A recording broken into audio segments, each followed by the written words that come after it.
Möchtest du immer top informiert sein? Abonniere meinen Kanal, klick auf die Glocke, damit du kein neues Video mehr verpasst.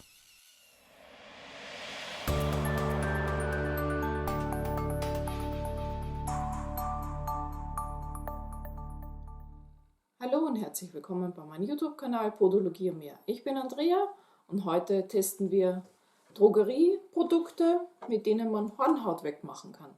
Der Sommer naht und die Hornhaut ist über den Winter gut gesprossen. Man hat sich auch kaum darum gekümmert, weil die Füße ja in den Schuhen drin stecken. Und jetzt, wo die schönen Tage wieder kommen, will man ja seine Füße wieder zeigen. Und an der Ferse ist ganz dick Hornhaut. So, was machen wir jetzt? Es gibt verschiedenste Methoden, Hornhaut abzutragen. Wir in der Podologie machen das mit dem Skalpell. Das ist natürlich für den Hausgebrauch zu Hause nicht wirklich zu gebrauchen, weil da muss man schon einiges an Übung haben, dass man das mit dem Skalpell selbst hinkriegt.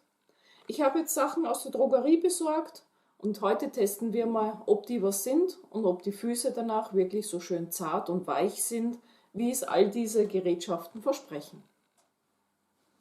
Wie ihr seht, ist hier hinten alles trocken, auf beiden Seiten. Hier vorne habe ich eine Hornhauterhöhung, genauso wie hier.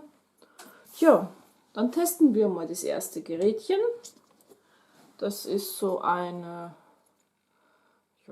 Hornhautfeile mit so einem Gitter, so einem Metallgitter.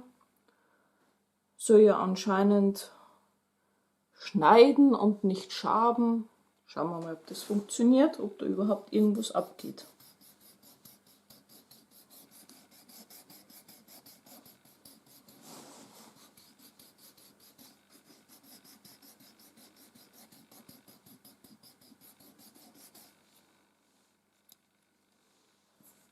Abgehen tut ein bisschen was, aber ist jetzt gerade nicht berauschend. Man muss auch sehr fest drücken damit.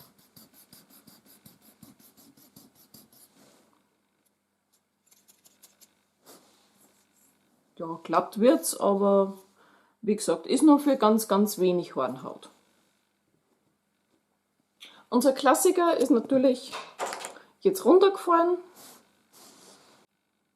Hier der Bimsstein ist ein sehr altes Hausmittel gegen Hornhaut. Den kann man im Trockenen und kann man auch im feuchten Zustand benutzen. Einfach hin und her hobeln auf der Ferse.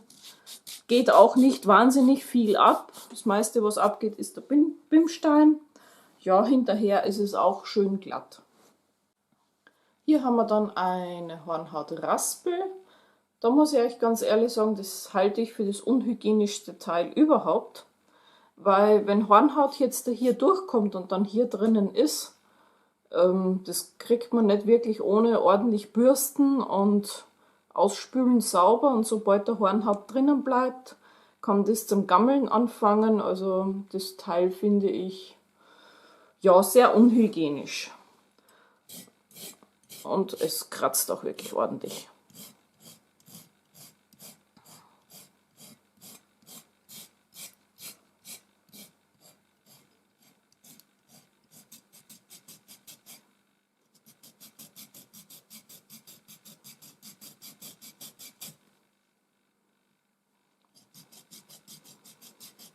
Also diese Hornhautraspel ist für sehr viel Hornhaut geeignet, aber das macht die Hornhaut auch nicht wirklich glatt. Da muss man dann hinterher nochmal mit einer Feile drüber gehen.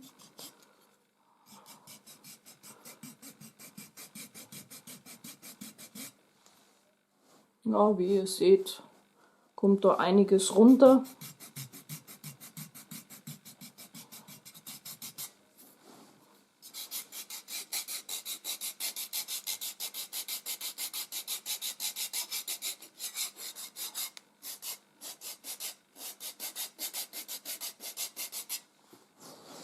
Ja, das ist jetzt schon bei ein bisschen mehr, was runterkommt.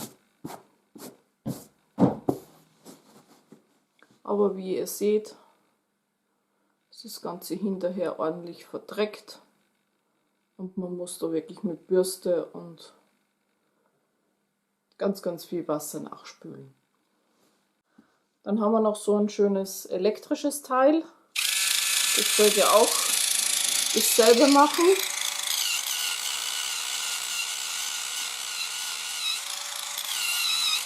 Ja.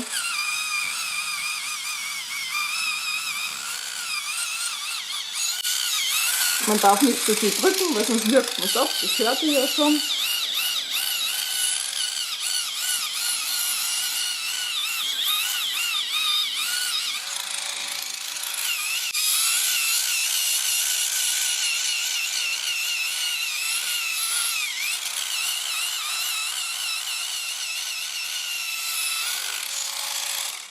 Und das Gerät staubt ordentlich. Für das haben wir eigentlich bei uns in der Praxis die Mundschutzmasken auf, damit es nicht so eingeatmet wird, der ganze Staub. Aber hier zu Hause, ja, sollte man vielleicht auch Mundschutz anziehen.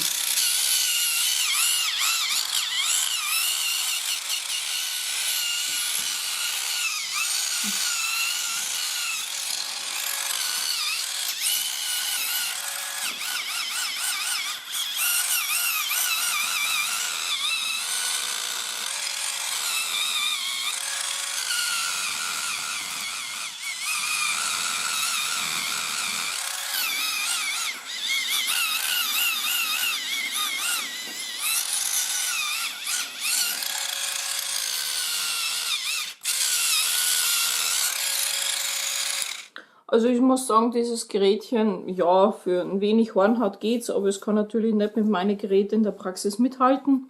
Es wirkt ja auch andauernd ab, sobald man ein bisschen zu fest drückt.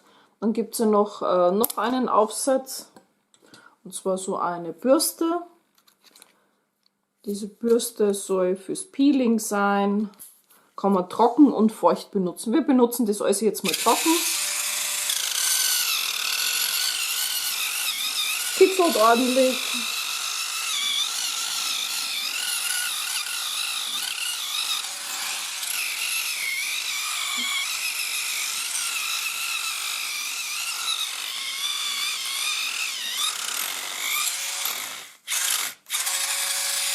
Ja, sobald man eben zu fest drückt, wirkt das Ganze ab. Und ja, muss ganz ehrlich sagen, unter glatt verstehe ich was anderes. So, unser letztes ist eine Feile. Die hat hier so ein grobes Papier und hier ein feines Papier. Und jetzt probieren wir einfach mal.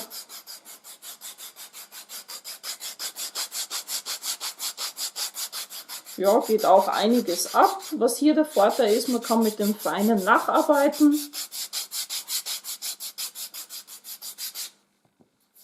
Und dann wird es wirklich glatter.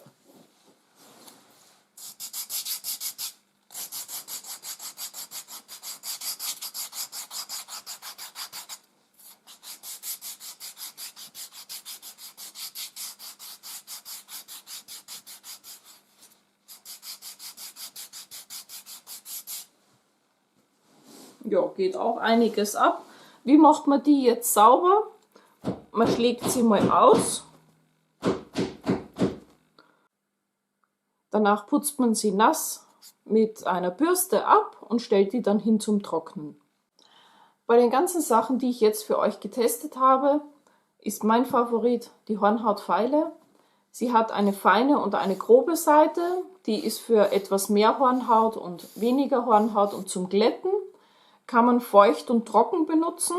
Ich benutze sie am liebsten trocken, weil dann kann man sie besser sauber machen und erst hinterher mit der Bürste nass machen und abbürsten. Finde ich das beste Gerät, ist auch das günstigste. Der hier, muss ich jetzt ganz ehrlich sagen, ja, ich habe den Vergleich zu meinen Profi-Geräten. Da kann der nicht mithalten. Ja, wer es unbedingt haben will, ja, ist nichts dagegen zu sprechen.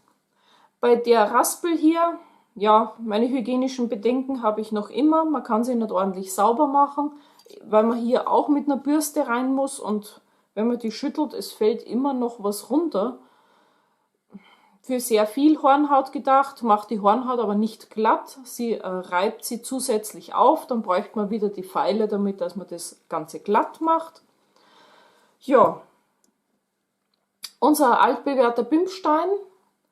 Der altbewährte Bimsstein, ja, kann man feucht und trocken benutzen. Ich muss euch ganz ehrlich sagen, auch bei dem habe ich hygienische Bedenken, weil der Bimsstein ja ganz viele Vertiefungen hat. Man sieht es jetzt auch. Ganz viele Vertiefungen hat er. Und in diesen Vertiefungen kann es natürlich sein, dass sich was reinsetzt und da drinnen zu mockern beginnt. Und ja, das ist auch nicht das Wahre. Was am schlechtesten abgeschnitten hat, ist die hier. Man muss sehr viel Druck aufbringen, bevor überhaupt irgendwas abgeht. Und glatt ist es hinterher, naja, so lala. Ja, das waren jetzt die ganzen getesteten Sachen. Was ihr nachher nicht vergessen dürft nach der ganzen Pflege, ist natürlich Füßchen eincremen.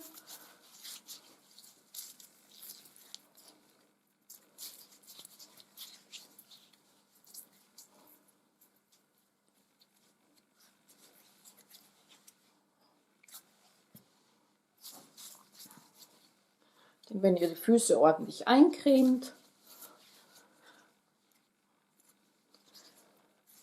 dann ist die Hornhaut auch weicher und gut gepflegt und ihr bekommt nicht mehr so schnell die trockene Haut hinten.